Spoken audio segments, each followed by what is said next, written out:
Hey guys, Harris here, and if you have a Galaxy S7 or S7 Edge, I'm here to try to help you today with around 15 tips, tricks, and hidden features to get the most out of your S7 or S7 Edge. Now starting out is in the keyboard. Now if you click the little gear icon and hold it down, you get options. You get the dictation option, you get the clipboard option, which gives you your clipboard or anything that you've copied, and finally you get the settings. Now in the settings, you can personalize the keyboard to your liking. You can change things such as the contrast, the keyboard size, you can change the height, you can change the sounds and vibrate, whether you want it on or off, the autocorrect, add a language, and stuff like that. So if you want to stick to the Samsung stock keyboard, you do have a couple options to personalize it. Now if you double press the home button, it will quickly launch the camera. That itself is pretty cool and pretty fast. And if you click the more button, it will give you a bunch of camera modes such as auto or pro, which is another name for manual mode, as well as a bunch of other modes for getting the most out of your shooting. Now you can go ahead and download more from the Samsung store. This will download more camera modes. And then if you click the info button, it will give you a bunch of information about all the modes. So if you're not sure about one of them or how to use them, this is where you want to look, and it will give you detailed information about each one. Now up next, if you swipe your palm across the screen, it will take a screenshot. Another method is also to hold the power and the home button at the same time, just like an iPhone. And if you do that and click capture more, it will scroll down on whatever page you're on and capture more. Now this is an awesome tool if you want to capture long conversations or web pages or anything that doesn't really fit on a single screenshot. This will stitch them all together in basically a panoramic view of your screen. A very nifty and useful feature. Up next, if you swipe down from the corner, it will allow you to open multi-window mode. Now with this, you can have multiple screens open on the same page. For multitasking, you can have them over each other. You can have it as a little bubble, as a little icon, as you see here, which you can move around the screen and have multiple on, and then you can make it full screen. Now if you hold down the multitasking button, this opens up split view.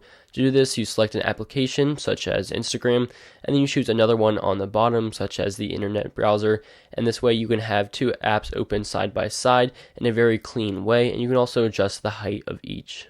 Up next, if you go to your display settings, you can activate a new feature called Always On, a very similar feature to other phones and other skins.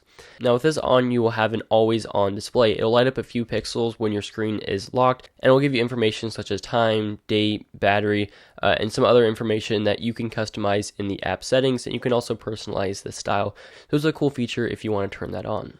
So by default, the Galaxy S7 screen is very saturated. That's just typical Samsung. But if you don't like that, you can change it to your liking, change the colors, and change the vibrancy in the settings. Now if you pinch your fingers together, it'll give you the options to customize your home screen. You can choose which page is your home. You can change things such as wallpaper, widgets, change the theme as well as the grid size, and then you can turn the briefing on or off. Up next in a folder, if you go ahead and click the little palette, you can change the color, which will not only change the border of it, but outside of the application, the folder will also reflect that color, as you can see the green on the social folder. Now this one is a Galaxy S7 Edge exclusive feature.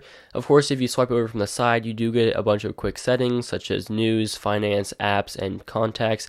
And you can go ahead and customize that. You can change the order, you can change what's on or not on. You can also download more, just like in the camera, and this will launch the store that has a bunch of different tiles on that you can customize. Finally, you can change things such as the position, the size, and the transparency to adjust the edge border to your liking.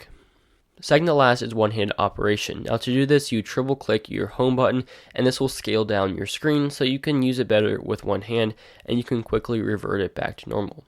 And the last feature I have for you is just take advantage of the wireless charging on your S7 or S7 Edge. It's a cool feature, it's really convenient, and it's a lot faster than it has in the past with Samsung's new fast charging. I'll leave a link to this one in the description if you want to check it out. So those are around 15 tips, tricks, and hidden features for the S7, S7 Edge. If you liked any of them, make sure to let me know which ones. If you have any other tips or tricks, leave those in the comment section so you can help me and other users out. If you enjoyed, a thumbs up would be appreciated. But thank you very much for watching, and hopefully I'll see you guys in the next one.